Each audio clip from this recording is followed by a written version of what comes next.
Attackers are very resourceful when they conduct phishing campaigns. And in this particular example, we're going to pose as the Social Security Administration. And typically, people get on an annual basis, they'll receive an email from the Social Security Administration to access their earnings statement. So this is a type of email that's received from time to time, so it may not be suspicious. But in this particular case, if the victim follows through of what they're being requested to do in the email, the attacker is going to gain full control of that target's workstation. So let me show you how it works.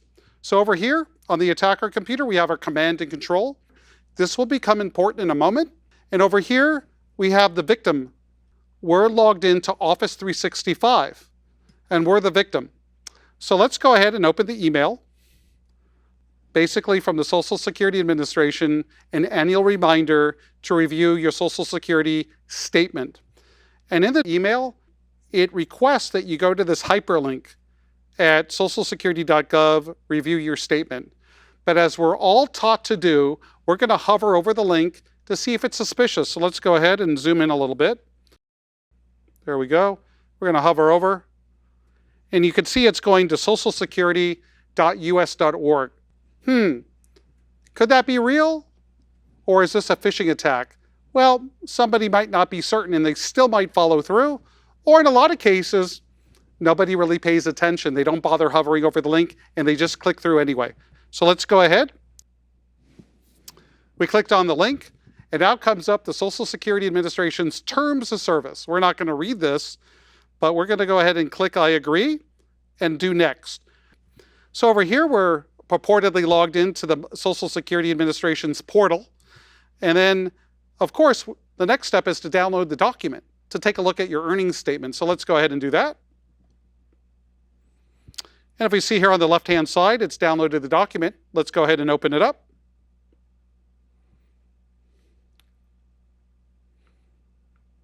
This is interesting. It's a little bit blurred. What does this say here at the top? This document has been blurred due to security reasons and to protect your privacy. Please kindly click Enable Content above to view the document. We have to click Enable Editing. We'll go ahead and do that. And the same thing comes up about clicking Enable Content. We can't see the document. It's blurred. We enable content. And now we could read the entire document. Really, that's game over. Because in a moment, we're going to get a connection. Once the malware runs on this computer, we're going to get a connection on our command and control server, and then we're going to be able to interact with that system. So let's go ahead. Here we go. We have a connection from the victim computer. So now let's see how far we can get in compromising the victim's computer. So we're going to go here. We're going to interact with it. Let's try a command to see if we can find any passwords that are stored in the memory of this computer. Maybe we'll hit pay dirt. So we're going to run a command called logon passwords. Let's see if we find anything here of interest. Look at this. So I'll zoom in a little bit. We have the username Kevin that I'm logged into, and the password is no before rocks with an exclamation point.